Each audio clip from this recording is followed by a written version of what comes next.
Ron from Ronald Law. I'm a lawyer here in Dallas, Texas. Did you receive a notice from Williamson Central Appraisal District sending you a sales confirmation survey?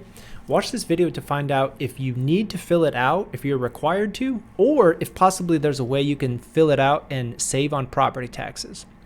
Ron from Ronald Law. I'm a commercial real estate attorney here in Dallas, and I help people invest in real estate all across the state of Texas. Now, if you received one of these notices from Williamson Central Appraisal District, there's a lot of questions on here that are very invasive. Now, Texas is a non-disclosure state, which means there's no requirement to disclose the sales price, and so county assessors just need to send these as fishing expeditions. There is no legal requirement for you to submit anything, and I'll walk through the questions on this one-page survey to see if there's any way that you could submit answers to give you an advantage in reducing your property taxes. All right, so if you bought something, you're going to get this document. Public records indicate a transfer.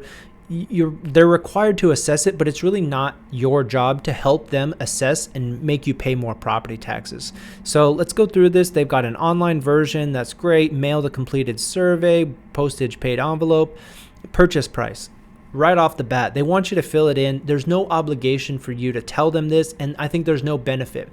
If you did buy a property for $1 million and you want to claim and submit this documentation that the contract purchase price was really $300,000, I don't think that's really going to work. They're not going to take your information as gospel if it's lower than what they currently assess the property at. So this really only is negative, and it could only hurt you. Purchase price, purchase date, amount financed. Again, all this information, they're trying to build their database and match it with what public records, maybe on a note, maybe a loan document that was recorded.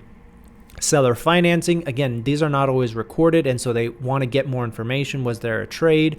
Was this sale a 1031, a foreclosure? Again, not relevant, and you are under no legal obligation to provide this information.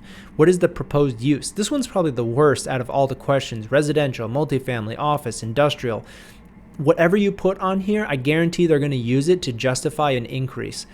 Since purchase, has the property been improved? Of course, they want to tax you more. Remodeled, tax you more. Demolished. I'm sure that they would find some way to say that the house that was on this property actually was a negative, and now that you demolished it, it's a net positive and the land is worth more. So no upside, personal property, estimated value, general condition. Again, anything that you sign and submit here is going to be used against you at a property tax assessment hearing. So I can see no upside to you submitting information here. This is all just additional fodder for them to tax you more.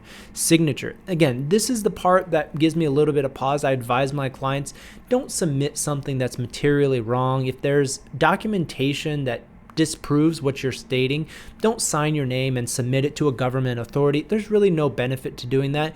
And like I said earlier, they're not going to take your information as gospel and lower your taxes. They're just using this as an extra data point to hurt you. So if you get this document in the mail, throw it in the trash.